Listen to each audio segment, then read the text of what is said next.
Maklakpakan po natin ang Senado. Bakit ho kanyo? Mukhang sabi nga mukhang ayaw na ng mga senador. Yun! Sinabi ko naman kasi sa inyo di ba? Tama tayo mga Duterte supporter. Your voice matters. Dito to, alam nyo mga kababayan, isang bagay ang masasabi ko sa inyo, narinig kayo ng mga senador. Narinig tayo ng mga senador. Pati mga congressman, narinig tayo. Dahil sa nakaraang eleksyon, tayo po ay napakinggan na ng mga senador at ng mga kongresista. Yung palakpakan. Mukhang tagilid na ho talaga at ayaw na ng mga senador itong ituloy ang impeachment ni VP Sara Duterte. Woot woo! What, wala tayong impeach na gano'n, ano? Woot woo! Di ba ho? So, bakit ko nasabi? Kasi meron ngayong kumakalat na resolusyon. Linawin nga natin, ano ba yung resolusyon na yan? Yung resolusyon na yan, kung saan ay sinasabi, tigil na yung katarantaduhan nyo. Yung katarantaduhan ninyo, itigil nyo na. Wala naman matutunguhan yan. Ulitin nun natin, ilagay natin lagi sa konteksto. Remember, the impeachment is a political process. Ang impeachment ay hindi ho nagbibigay ng kahit na anong guilt sa isang tao o nagpapatunay na isang tao ay guilty na may ginawa siyang masama. Wala. Ang impeachment ay definitely it's just a political exercise. Ano ibig sabihin nito? Sino bang mas madami? Yun lang ho yun. Sino mas maraming ayaw? Kay VP Sara Duterte. Yun Wala nang iba. So, bullshit po yung mga sinasabi ng mga iba dyan na kesyo, hindi, guilty.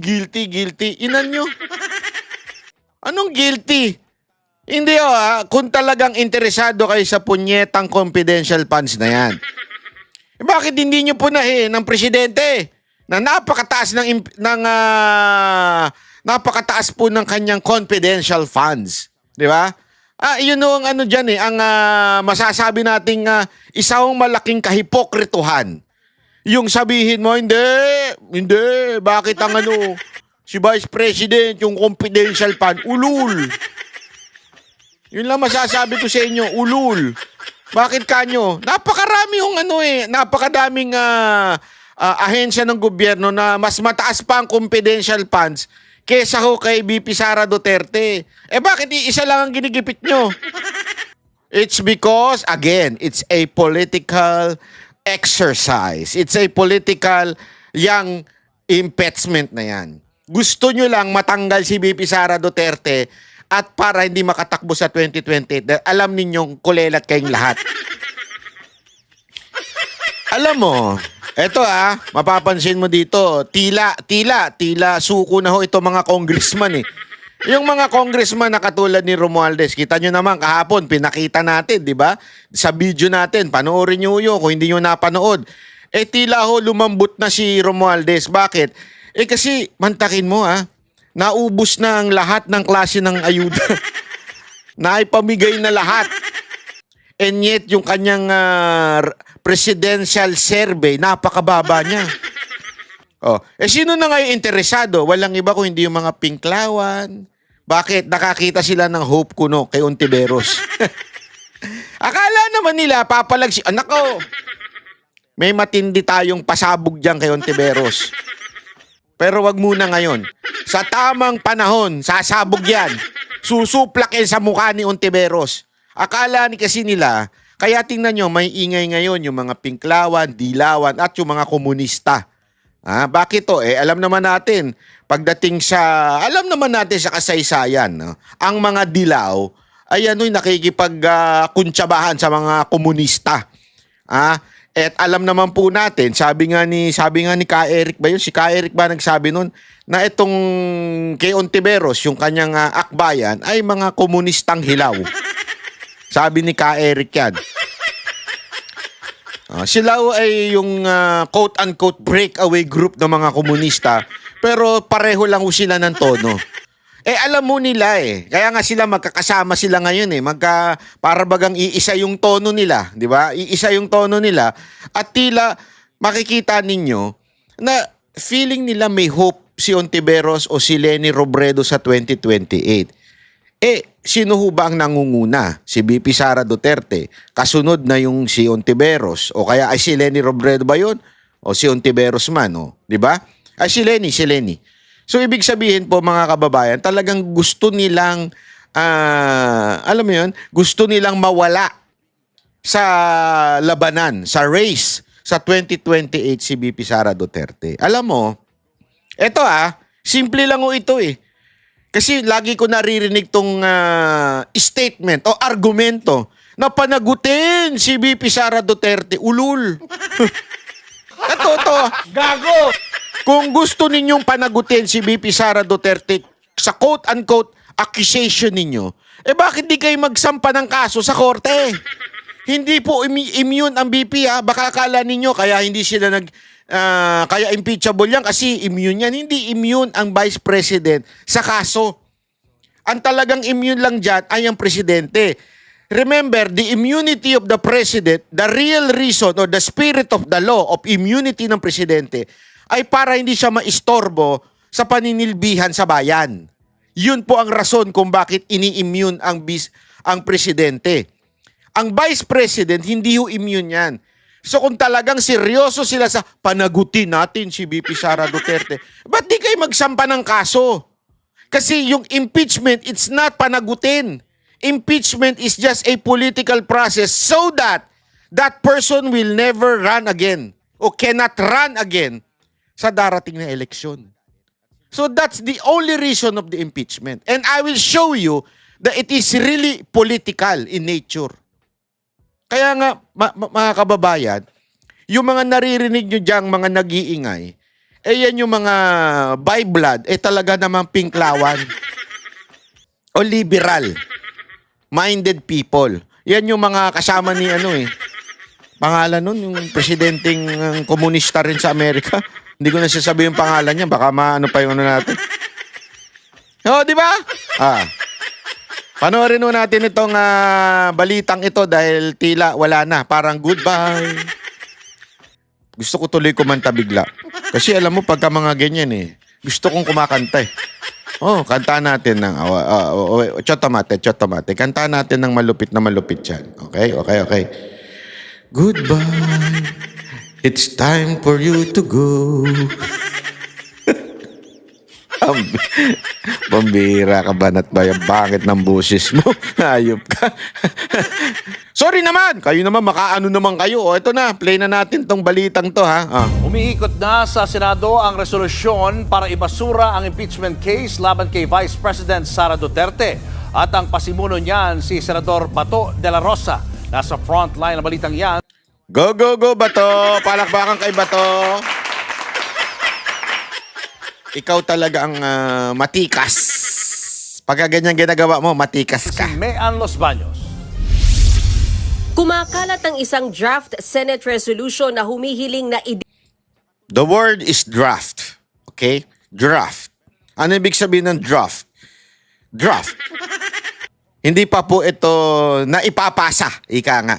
Okay? Draft pa lang. Ibig sabihin, drawing board pa lang sila. Nasa drawing board pa lang. dismiss ang impeachment case laban kay Vice President Sara Duterte. Sa resolusyong ito, binigyang diin na hindi pwedeng tumawid sa 20th Congress ang impeachment case na sinimulan sa 19th Congress. Bawal daw ito sa ilalim ng Senate rules. Totoo nga. So, ito yan Ito muna. Ilagay na natin ito sa foundation. Okay? The reason why sinasabing hindi na dapat tumuloy ang impeachment, it's because hindi pwedeng from the 19th Congress na impeachment ay tatawid ng 20th Congress. Kaya nga galit na galit sila kay Chis Escudero kasi dinelay daw ng 1 week. I think 1 week 2 ginawang 11. Siguro more than 1 week. Okay? So, mga 9 days to be particular. 2. Kaya lang kasi siyempre, sa kalendaryo ng may pasok sa Senado, more or less 1 week yan. Okay? So, ibig pong sabihin, bawal na. Sinisisi nila si Cheese dahil dinelay daw. Kasi as if naman, kung sakaling nag-convince sila nung 2, may matatapos pa ba, kahit gawin mong 2 yan, may matatapos pa ba, pakikinggan pa lahat. Di ba? Napaka-imposible na matapos yan sa 19 Congress na magpapalit na po. Di ba? Magpapalit na po kasi stop na sa 20, tapos na. So, ibig mong sabihin, it's just a matter of days. Parang gusto nilang paspasin yung impeachment. Nagigets nyo? Kaya sila nagagalit kay Escudero. Kasi nga, kaya nga kapon, nag-trending si Escudero eh. Kasi sinasabi nila, dinidelay mo para talaga hindi umabot. So, the mere fact na nagre-reklamo kayo kay Escudero na dinelay niya. Kasi alam ninyo, questionable ang paglipat from the 19th Congress to the 20th Congress. Nagigets ninyo? Ang simple, galit na galit kayo kay Escudero dahil idinelay niya. Bakit kayo magagalit kung alam nyo naman pala pwedeng bitbitin from the 19th to the 20th Congress? Kasi alam ninyo, with all your legal minds, alam ninyong hindi talaga pwedeng bitbitin from the 19th Congress to the 20th Congress. Kaya nagagalit kayo kasi dinelay ni Cheese. So tama yung argumento dito sa draft. Nagigets ninyo? Kasi kayo nga nagre-react eh. Yung mga dilawan dyan, mga pinklawan eh. Tsaka mga lintik na mga NPA na yan eh. Nagre-react. Bakit? Kasi nga alam ninyo, hindi pwede from the 19th to the 20th Congress. Ngayon, naghahanap na lang kayo ng palusot na hindi pwede yan kasi hindi naman yan yung legal process. Which is, sorry, sorry. O hindi naman yan yung, hindi pala legal process, yung law, yung making laws. Kasi sinasabi nila, yung mga titigil lang o yung hindi na pwedeng yung ano lang, yung paggawa ng batas, pero ito yung impeachment daw, tutuloy daw dapat. Kung tutuloy pala, ba't nagalit kay Escudero? So alam ninyo talaga.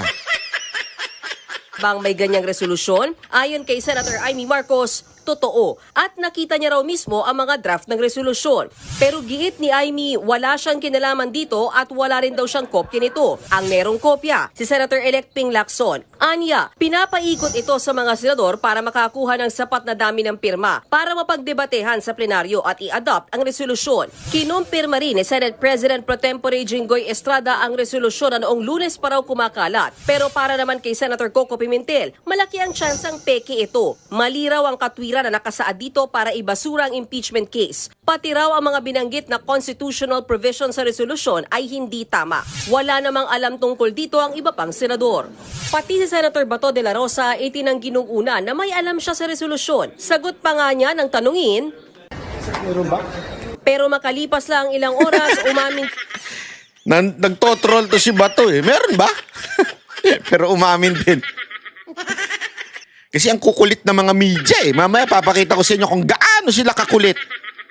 Totoo, ang ulit. Pakulit-ulit. Para kayong mga jowang ewan. Din siya na sa kanya galing ang kumakalat na resolusyon.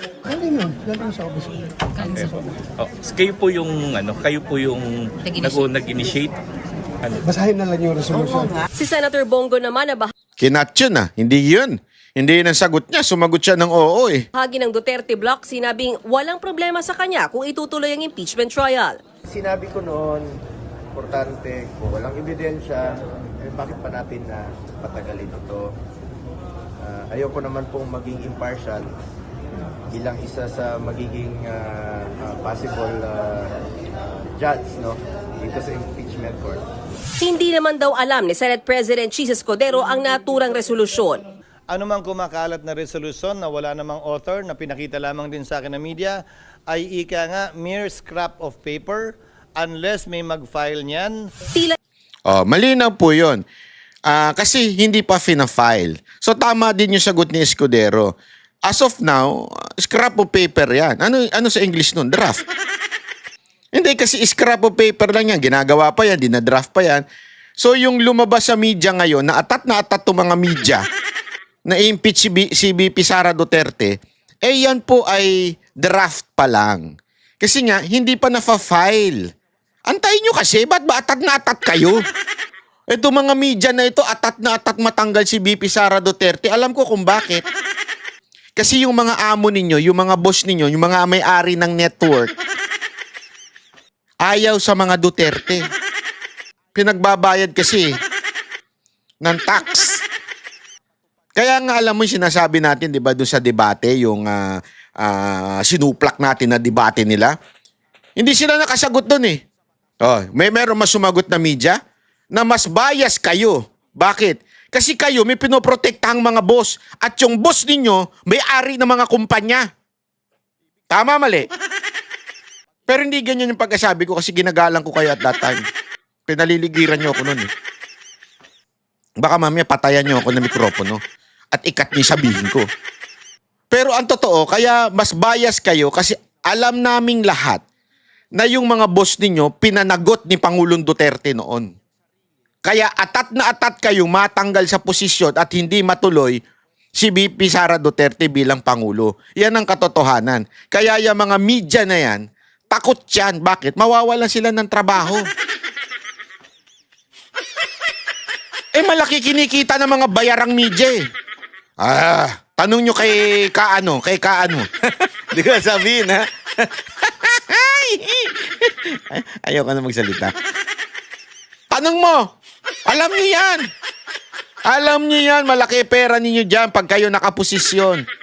Oh. Kaya nga nalugi yung mga nagsialisan no sa isang network kasi napasara. Bakit? Ang daming violation. Oh, di ba? Oh.